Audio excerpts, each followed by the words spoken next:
Hi, welcome to my kitchen. I'm Tiara, and this is Mommy's Little Pumpkin, aka Bilbo. And today we are going to make some fun pumpkin cakes. So if you're ready, Bilbo, are you ready? Let's go ahead and get started. We have 1 cup of flour, 1 teaspoon of baking powder, 1/2 teaspoon of baking soda, 1/2 teaspoon of salt, 1 teaspoon of ground cinnamon, 1½ teaspoons of pumpkin pie spice, 1/2 cup of vegetable oil, 2 large eggs, 1/2 cup of brown sugar, and 1 cup of canned pumpkin puree, plus 1 teaspoon of pure vanilla extract. Okay, this is going to be a nice, easy cake to make. First of all, what we're going to do is we're going to take our brown sugar, and I'm just going to kind of break it up a little bit, especially if you have drier brown sugar that's kind of old, maybe not as soft. Make sure there's no big clumps.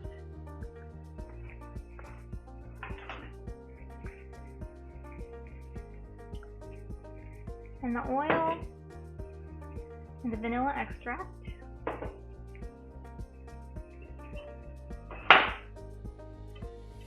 And just mix those together really quickly. The reason I'm using oil is because I'm using a mini bundt pan, and because that's going to cook faster, I don't want the cake to be too dried out. Pumpkin. Canned pumpkin is best if you live somewhere that doesn't have canned pumpkin. Just make sure that when you puree it really well, and don't let any big clumps get in there.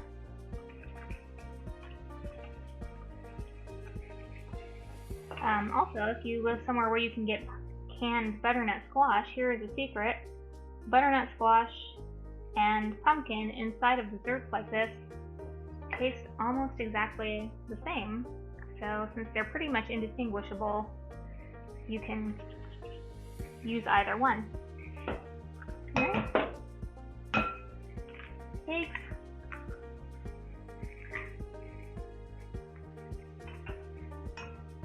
Switching to my fancy mixer.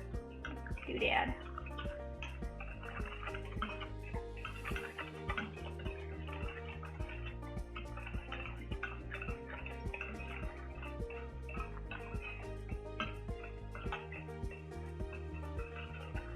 By the way, you can do this with butter instead of oil.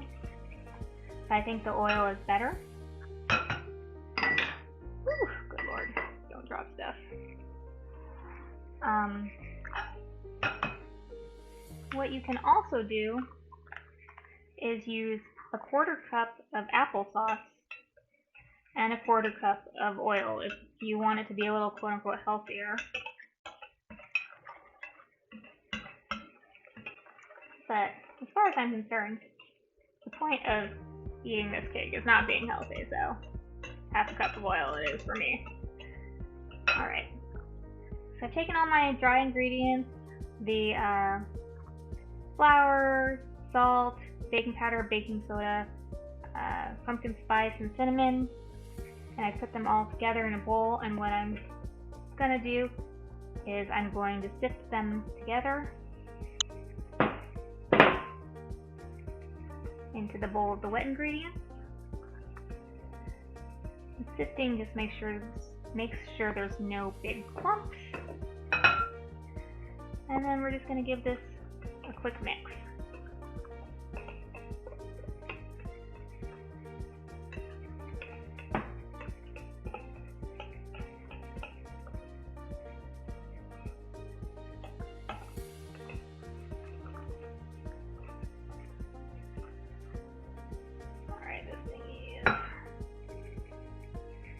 Doing exactly what I want, so I'm going to switch to a spatula.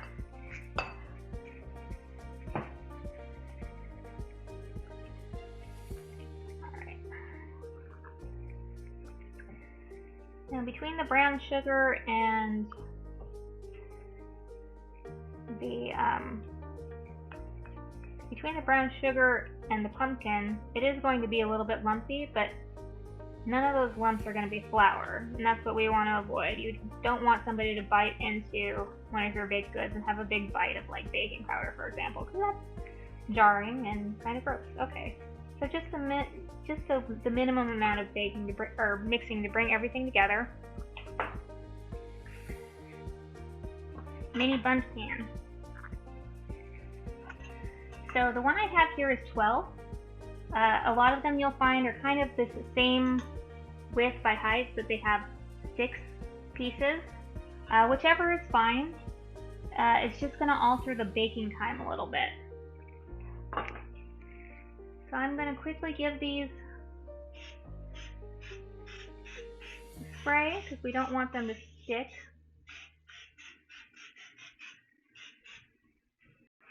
If you have baking spray, which is kind of a mix of oil and flour together, that works really well for these kind of things where there's lots of little grooves. But I just have vegetable oil, I think, so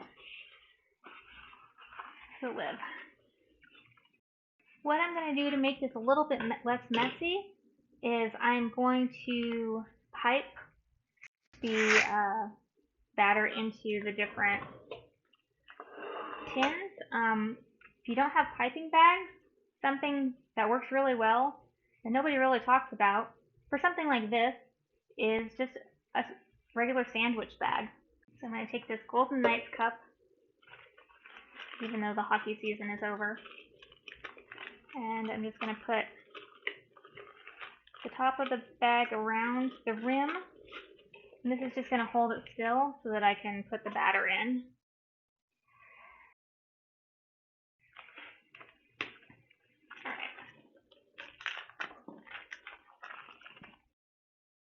So now what I'm going to do is just take some scissors and cut a small corner off of one of the ends of the bag. My hole is a little small. No comments, please, from the peanut gallery. So I'm going to make this a little bit larger. I think it's always better to be able to cut more later than make the hole too big and have everything come pouring out unwanted. Yeah, that's much better. See how this is much more even and less squiggly.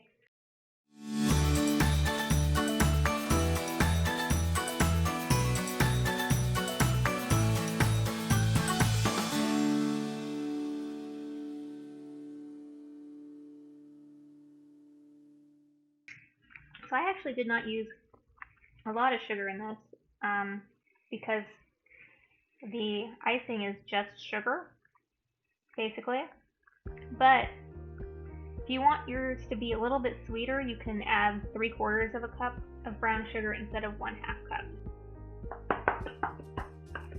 That's to kind of get the bottom batter into all those little nice shaped areas at the bottom of the mini bun. Alright, so these are going to go into the oven at 350 degrees. For the larger mini bundt pans, probably between 15 and 20 minutes. But because these are smaller, they're going to bake much faster. So I'm going to check them probably around 10 to 12 minutes, and I don't think it'll take more than 15 minutes. But I'll check them at 10. Always check at the earlier time when you make a recipe and it says bake between 15 and 20 minutes, because oven temperatures vary, altitude varies, all sorts of different things. So you don't want to overbake the stuff. So we'll check these particular ones in 10 minutes and see how they are, and then if you're baking the bigger ones, you'll want 15 to 20 minutes, and they'll be done when a toothpick comes out clean. And in the meantime, we'll go ahead and we'll make our icing. The icing, we have 2 1/4 cups powdered sugar, 4 tablespoons of unsalted butter, which we're going to melt, 4 tablespoons of water, and orange and green food coloring. The icing is very easy. First, I'm going to microwave 4 tablespoons of butter for about 30 seconds, and then we'll see where it's at. and then after that we'll do increments of 10. Make sure you always put something over the top, like a paper towel, because butter will definitely explode in your microwave. So I'm going to add the powdered sugar to the melted butter. You can do this in a hand mixer or a stand mixer if you want, but please be very careful because the powdered sugar will basically explode everywhere. It's very volatile and very messy. I'm starting to mix this in. Now I said 4 tablespoons of water, but what I'm actually going to do is I have this pumpkin spice coffee creamer. So to give the icing a little bit of that flavor, I'm going to use this instead.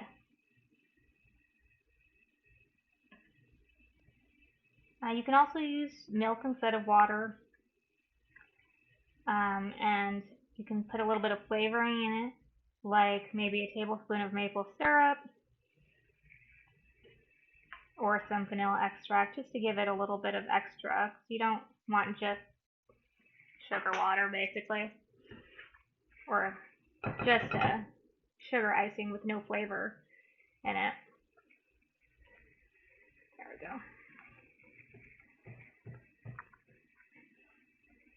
So before I can do anything else, I really need to get all of the sugar incorporated into the liquid.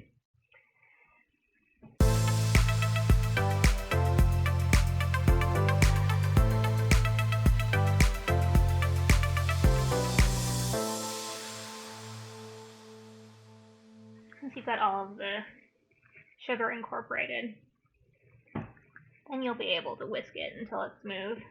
And this is a pretty thick consistency. I don't want it to be too thin and runny, but it's enough that it will go over the edges of the pumpkin and it'll make it easier to cover them. If you like it thinner, you can add more liquid, some more water. Or if you like it thicker, you can add more powdered sugar. So I'm going to take this bowl that was powdered sugar was in originally. I'm just going to take a little bit of this icing and put it in here.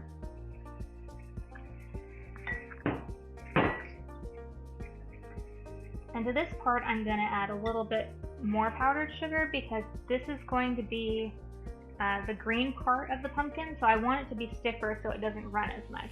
And as I said, adding more powdered sugar will do that. I'm just going to add about 2 tablespoons.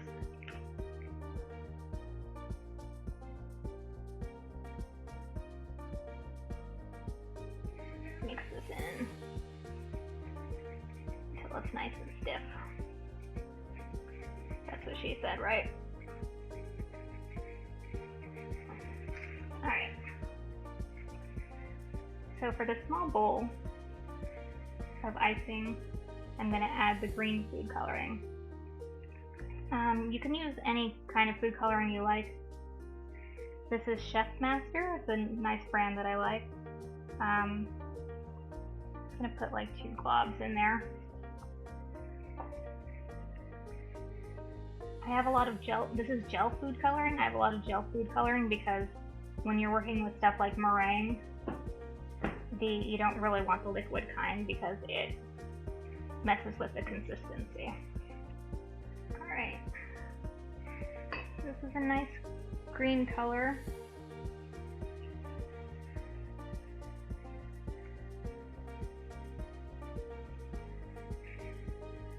And really got a good consistency that should hopefully stay when we put it on the pumpkin as decoration. Now I'm going to rinse off my whisk and then we will add orange to the rest of the icing. Before I do that, I just pulled the mini bunts out of the oven. I've had them in for 12 minutes because they were just a little bit too wet at 10 minutes. And I'm immediately taking them out of the pan and putting them on the wire rack to cool. And they need to be completely cool before we can ice them. Otherwise, you're just going to have a big melted mess, and that's no fun. So, add a few drops of orange food coloring to the rest of the royal icing.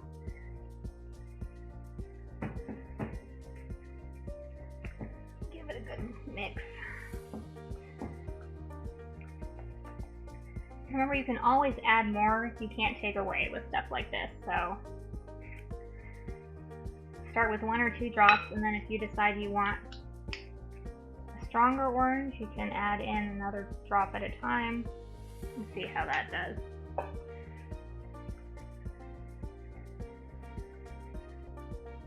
Alright, so these are all nice and mixed.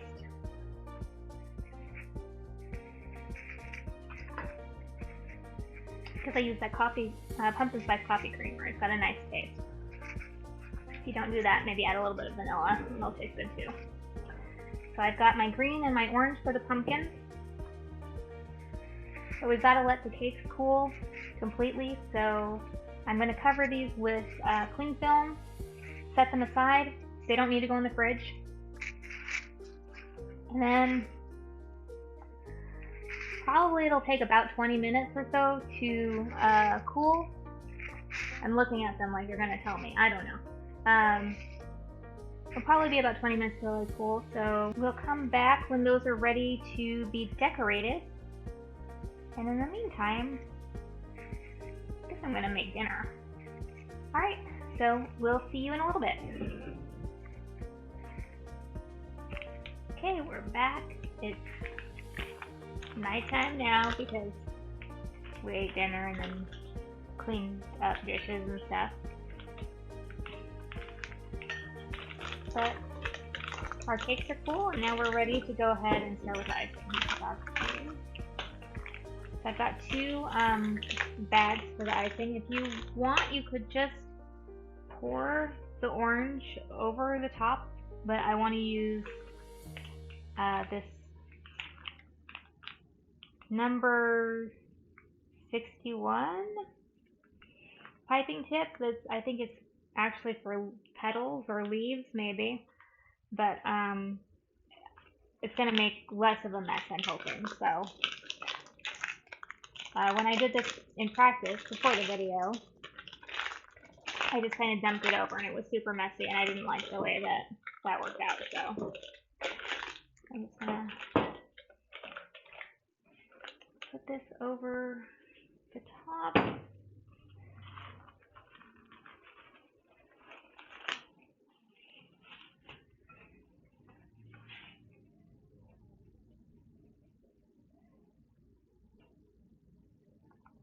And again, you don't need to have piping tips in order to do this. It just makes it easier sometimes. And the same trick that we used for the batter, where if you don't have a piping bag, applies. You can use a sandwich bag or like a larger like quart storage bag.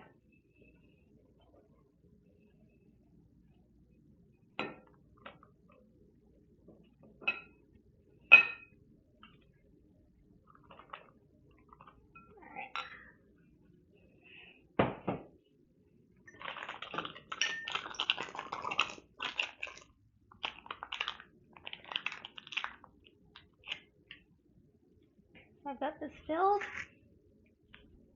and now I'm just going to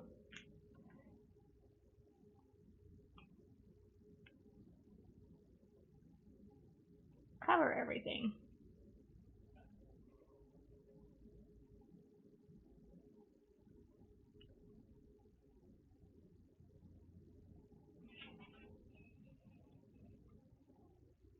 I'm actually doing it from bottom to top, but I'm not going quite all the way down to the bottom because the icing is runny, so it's gonna slide down.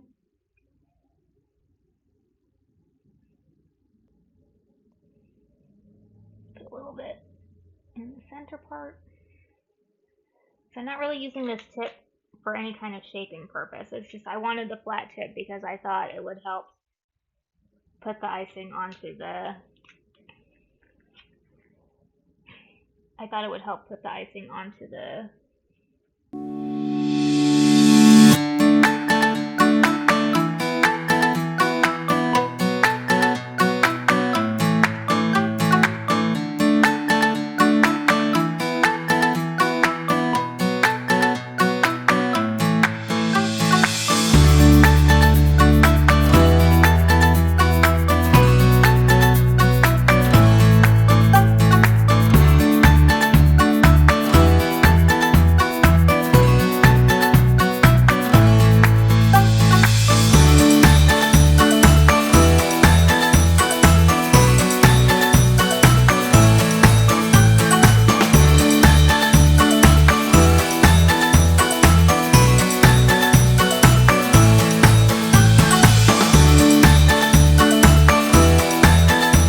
Alright, so very quickly I have washed my hands and my fingers are wet, and I am going to smooth out some of the lumps and bumps.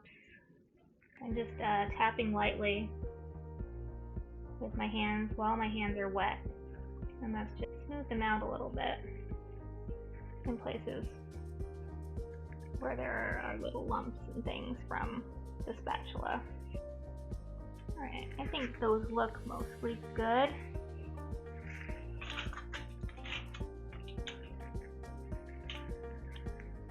There are some that are better than others, but that's fine. I am not really like super crazy decorator person. For me, it's more about tasting good and kind of looking fun and cute if that's also an option.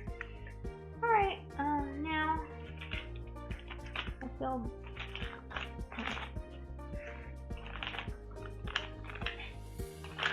I'm going to work on doing the decorations on the top. So on this one I have number 7 tip, which is just a small hole. It's just the tip, honey. I gave him shit about not laughing at my bad jokes earlier, so now he's participating.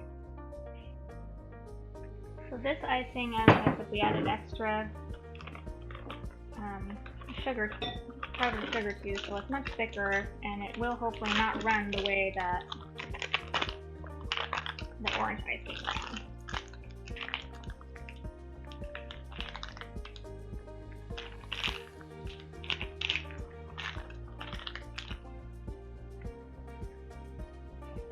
So what I'm going to do now is just kind of type some kind of like little vine designs to make it kind of, you know, like pumpkin at a pumpkin patch.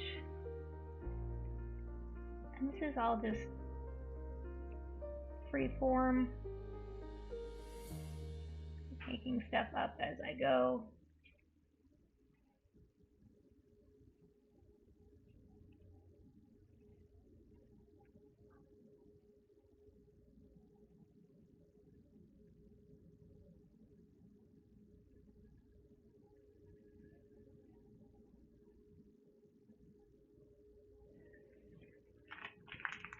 Mostly it's just squiggles, so let's continue to squiggle.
now the last thing that we need for our little mini pumpkins is a stem.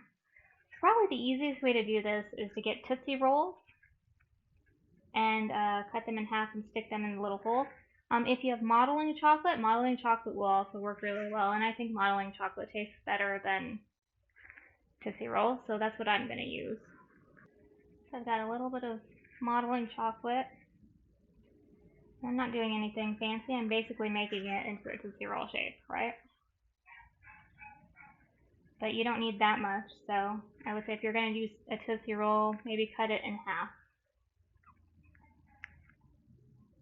And I'm just going to stick that right in the center for pumpkin stem.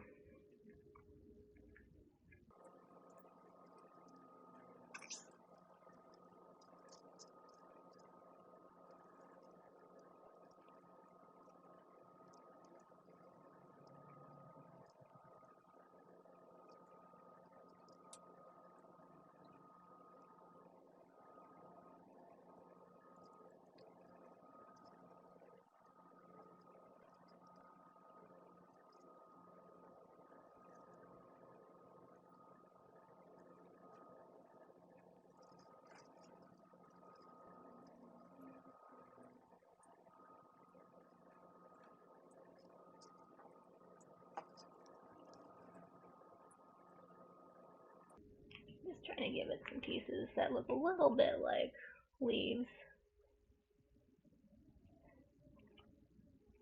If these were bigger, I have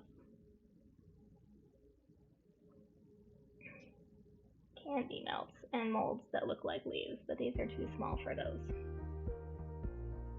Okay. Alright, and now I am going to wash my hands, and I am pretty much done. Honey, would you like to come taste the pumpkin cake? Oh, Bilbo, you cannot have pumpkin cake. You are Mommy's little pumpkin, though. Yeah. So, since I was recording, I didn't really look at all sides. So there were a couple that I missed little edges. So those are the ones we're gonna try. Okay.